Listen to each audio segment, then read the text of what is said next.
Et salut les amis, c'est Okayo, et on se retrouve pour le deuxième épisode de Killer Clown. Donc, dans le premier épisode, nous avions commencé notre aventure en tant que Thomas, un jeune étudiant, tout ce qu'il y a de plus basique, qui vit avec ses parents policiers, parents qui sont très rarement à la maison, surtout depuis l'apparition d'un mystérieux clown tueur, qui, à chacun de ses meurtres, maquillerait ses victimes avec un visage de clown. Évidemment, bon, on est un peu perturbé, mais tout se passe bien jusqu'à l'arrivée de notre meilleur ami. Notre meilleure amie, Yuka, il me semble que c'est bien son nom. Yuka qui, elle, par contre, a une peur bleue des clowns. Et du coup, bon bah voilà. Peur bleue des clowns, mais c'est notre amie d'enfance, donc on fait tout ensemble. On va à l'école ensemble et on vit évidemment toujours proches l'un de l'autre. Et aussi ce jour-là, à ce jour d'école, on accueille plutôt une nouvelle élève qui s'appelle Canon, et qui elle aussi semblerait assez intriguée par les clowns, surtout par un clown qu'on aurait vu dans un parc. Et ce fameux clown serait peut-être le meurtrier que nous recherchons. Mais on va continuer pour en apprendre plus sur ce fameux clown tueur.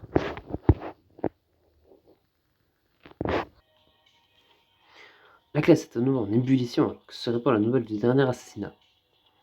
Contrairement à l'excitation d'hier, l'atmosphère d'aujourd'hui est plus maussade, mais diverses théories sont tout de même partagées. Des Sachi, pourquoi penses-tu qu'il tue des gens? Tu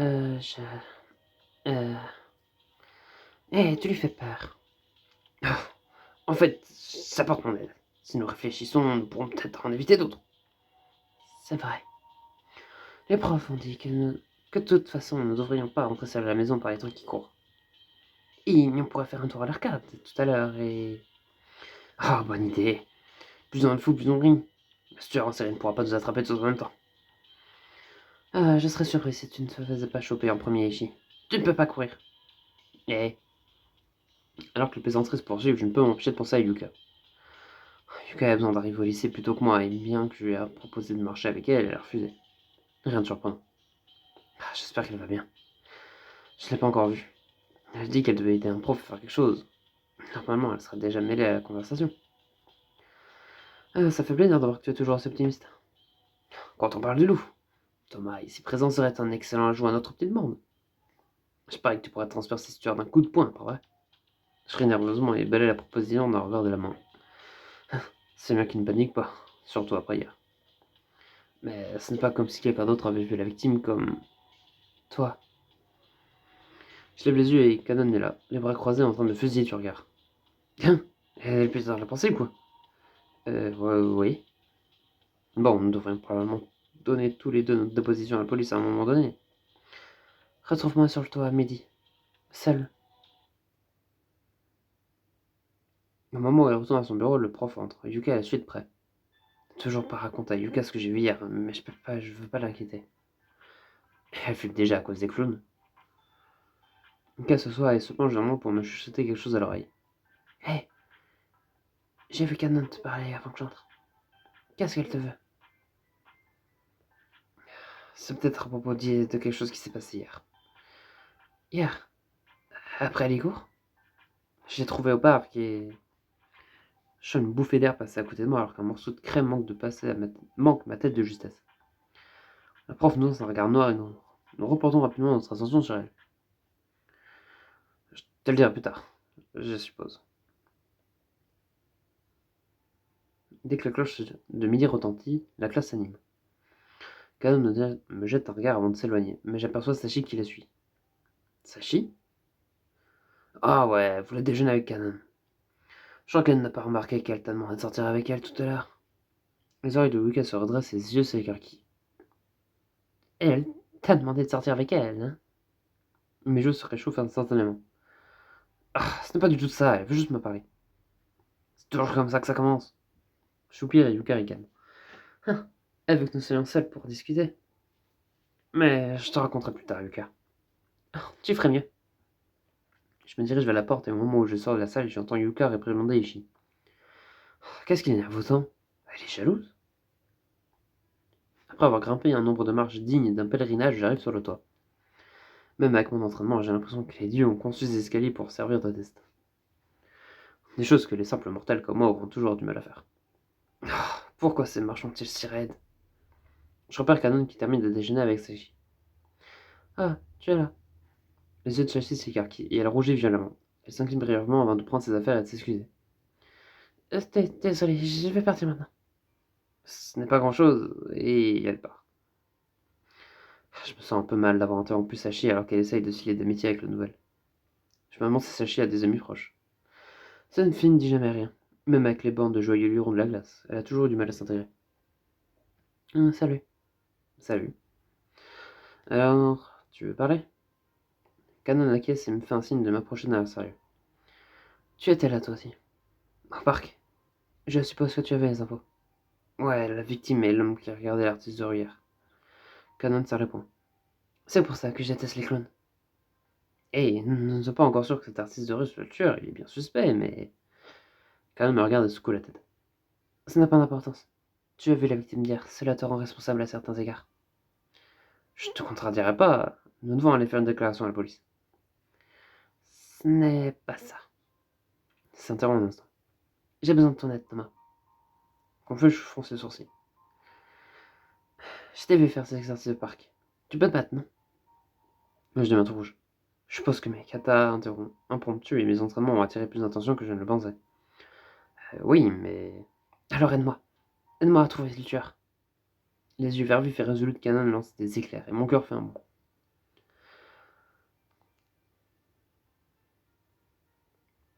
Franchement, je pense que la police devrait s'en occuper. L'expérience de Canon s'adoucit. Ah, désolé. Je pense que je suis peut-être un peu trop exigeante. Te méprends pas, hein, j'aimerais t'aider. Mais que pouvons nous faire? Combien de personnes devront encore mourir avant qu'on se rende compte que la police ne peut pas tout résoudre seule? Je... je sais qu'ils font de leur mieux. Qu'est-ce que je peux dire? Je pense pas qu'ils négligent leur devoir. Il y a des limites à ce qu'ils peuvent faire. Elle baisse les yeux et se mordit la lèvre inférieure. Désolé. J'ai juste de mauvaises expériences avec eux. Mais si je peux te donner un conseil, laisse Yuka en dehors de tout ça. Fais-moi confiance. Tu ne veux pas que ton ami soit pris entre deux feux. L'idée de perdre Yuka me fait frissonner. Je hoche la tête. Merci de m'avoir accordé ton temps. C'est tout pour le moment. Canon repart peu de temps après, me laissant seul avec mes pensées. Devrais-je t'aider? Pouvons-nous vraiment faire une différence? J'attends Yuka au portail, et elle se précipite le long de l'allée. Ah, désolé, ça a pris du temps. Yuka affiche un grand sourire. Ah, t'inquiète pas, je n'allais pas te laisser repartir à pied toute seule. Ah, c'est le moment où tu dis que tu t'inquiètes pour moi? Je commence à marcher ignorant sa plaisanterie. Allez, nous allons être en retard. Eh, bien sûr que je suis inquiet pour elle. Aussi forte que soit Yuka, elle ne peut pas affronter un tueur en série toute seule. Quelque chose te tracasse? Ah, ce n'est rien. Yuka me donne un coup de poing dans l'épaule. Eh, pourquoi tu fais ça? Tu me caches quelque chose. Comme je te l'ai dit, ce n'est rien. Nous continuons notre chemin, mais Yuka jette de temps en temps un coup d'œil dans ma direction. Ah, quelque chose te tracasse, Thomas. Pourquoi me connaît-elle aussi bien? Très bien, je vais tout te dire. Canon, elle m'a demandé de l'aider à enquêter sur les assassinats récents. Ah, c'est pour ça qu'elle voulait te parler. Pendant un bref instant, elle semble soulagée, mais elle ne tarde pas à faire la grimace. Mais pourquoi? Eh bien, je raconte à Yuka ce qui s'est passé au parc et comment je suis tombé sur Canon. Regarde-moi ça. Tu deviens populaire. Lucas se tait et se mordit la lèvre. Mais je comprends que tu veux aider, mais tu vas te contenter d'obéir à tout ce que la nouvelle te dira de faire? Je veux dire, tu la connais à peine. Ah, j'ai juste l'impression que tu restes beaucoup pour elle. Yuka a l'air préoccupée et je la vois qui se tortille pendant que nous marchons. Oh, alors, elle sait quelque chose sur toi? Raconte. Ce n'est pas comme ça. Yuka enlève ses lunettes et me fixe, et me regarde fixement. Je sais qu'on peut compter sur toi, Thomas. Je pense aussi que Kanan l'a sorti. Mais quand même, je peux pas m'empêcher de penser que je dois faire quelque chose, c'est tout. L'expression de Lucas reste sérieuse. Je comprends que tu es inquiet. Que tu es inquiète. Mais c'est important pour moi. Je suis l'une des dernières personnes à avoir vu cet homme en vie, alors je me sens responsable d'une certaine façon. Yuka me donne un coup de coude et sourit à moitié. Ok, d'accord, je comprends. Elle pose un gros soupir. Promets-moi juste que tu feras attention, d'accord? La sincérité de sa voix me réchauffe le cœur. C'est agréable de savoir qu'elle se soucie autant de moi. D'accord, je ferai de mon mieux. Yuka réprime une grimace peinée, réfléchissant à voix basse avant que son visage ne s'éclaire.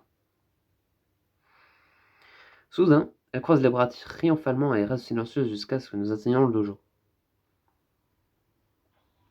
Nous faisons nos attirements et nous préparons à l'entraînement Pendant ce temps, Yuka affiche un sourire niais sur son visage. Après quelques rounds d'entraînement léger, je réalise que je ne peux pas l'ignorer. Si je ne lui demande pas maintenant, elle fera forcément quelque chose de stupide plus tard. À quoi tu penses, petite bécasse? Elle pouffe de rire. Je sais comment résoudre ta situation délicate. Ah, super. Ouais, je connais cette expression. Qu'est-ce que c'est? Yuka se retourne, l'épaule levée. Je vais venir avec toi. Confus, j'incline la tête. Pour ton enquête, idiot! Kanon m'avait prévenu, mais ce n'est pas comme si je pouvais l'empêcher de découvrir la... C'est pas comme si je pouvais l'empêcher de le découvrir de toute façon. Non. Oui. Non. Yuka se retourne et m'envoie un coup de pied. Je l'esquive et réplique avec une rafale de coups de poing. Yuka les bloque sans effort et m'envoie un combo. Ya! Tu vois, je peux me débrouiller toute seule. Yuka! Trop lent. J'encaisse un coup dans l'estomac avant de bloquer un autre coup de poing. Attends. Pourquoi? Je peux me battre. Je suis l'une des meilleures combattantes du dojo. Et je suis sûr que nous pouvons y arriver ensemble. Je l'attrape par les deux bras en la fixant du regard. Non, ce n'est pas un jeu. Si tu ne me laisses pas t'aider, je le ferai toute seule alors. Le regard qu'elle me lance me dit qu'elle ne va pas reculer. Même quand nous étions enfants, elle était toujours la première à agir, même si c'était imprudent.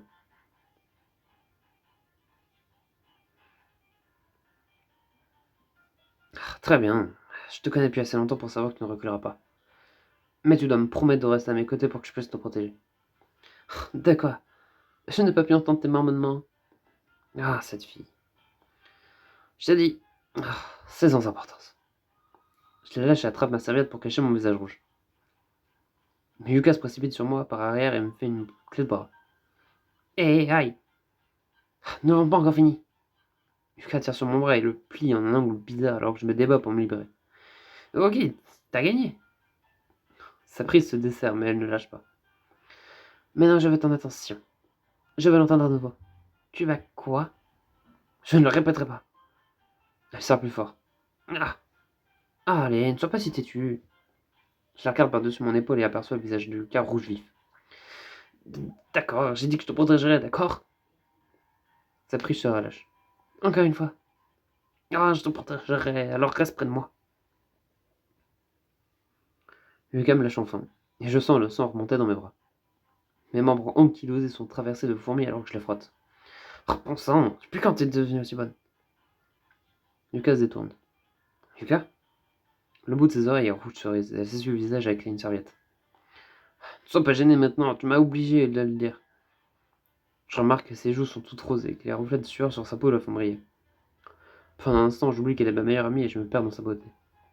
Je déglutis avec difficulté. Qu'est-ce qui me prend? C'est juste le sang qui me monte à la tête, c'est tout. Lucas retrouve son calme et sourit, avec cet air de gremlin que j'ai toujours connu. Ah, te voilà. Ah, quoi? Ah, rien. Faisons encore quelques rondes. Je vais te faire regretter cette attaque sournoise. Lucas s'élance en avant, son genou dirigé vers mon visage et je l'esquive sans difficulté. Un tueur ne te laissera jamais le temps de réfléchir. Il ne te laissera pas le temps non plus de discuter. J'attrape par derrière et elle essaye de me donner un coup de coude. Ah, elles sont trop bons. Attends, elle porte du parfum? T'as mis du parfum? Bien sûr que oui. Je veux pas sentir les sueurs tout le temps. Tu pourrais peut-être arrêter le tueur avec une pulvérisation de ce truc. Yuka m'attaque à une nouvelle volée de coups. Ferme-la, veux-tu? Faisons une pause de 5 minutes. Nous prenons tous les deux un instant pour reprendre notre souffle. D'accord. Yuka se laisse tomber sur le sol en souriant d'un air satisfait. Personne d'autre que moi n'a la possibilité de voir cette facette de sa personnalité. Peut-être que je devrais me considérer à son choix. Oh, et Thomas. Ouais. Merci. Pour? Yuka doute dans le regard. Rien. Je me laisse tomber sur le sol à côté d'elle, essuyant la sueur de mon front. Je me souviens de l'échange que j'ai eu avec Canon sur le toit. Ah, c'est drôle. J'ai vu Stacy bavarder avec Canon tout à l'heure. Je suis ravi qu'elle ait enfin le courage de parler aux autres. Je regrette qu'elle ne veut pas que la nouvelle fille se sente exclue. Vraiment? Tu penses que ces deux-là vont devenir amis? Eh bien, elles ne pourront pas rivaliser avec notre amitié. Personne ne le peut. Les seuls coups que je reçois de toi sont pendant l'entraînement. Yuki sourit jusqu'aux oreilles. Eh bien, si jamais nous tombons sur le tueur, je ne manquerai pas de lui mettre une raclée à lui aussi. Nous rions en ramassant nos affaires et rentrons chez nous. Quelques heures plus tard, je suis installé sur mon lit en train de lire des articles sur les assassinats. J'ai déjà envoyé un message à mes parents à propos de ce que j'ai vu la veille. Ils sont probablement occupés, mais c'est tout aussi important. Qu'est-ce qui relie ces assassinats en dehors du maquillage de clown? Les méthodes variaient, et les victimes étaient également différentes. Qu'est-ce qui les relie? Pouvons-nous être sûrs qu'il s'agit de la même personne? Alors que je me creuse la tête en fixant des punaises imaginaires sur mon tableau, je reçois un appel. C'est le référent que nous allons nous parler, depuis une semaine. Et c'est pour parler de ça.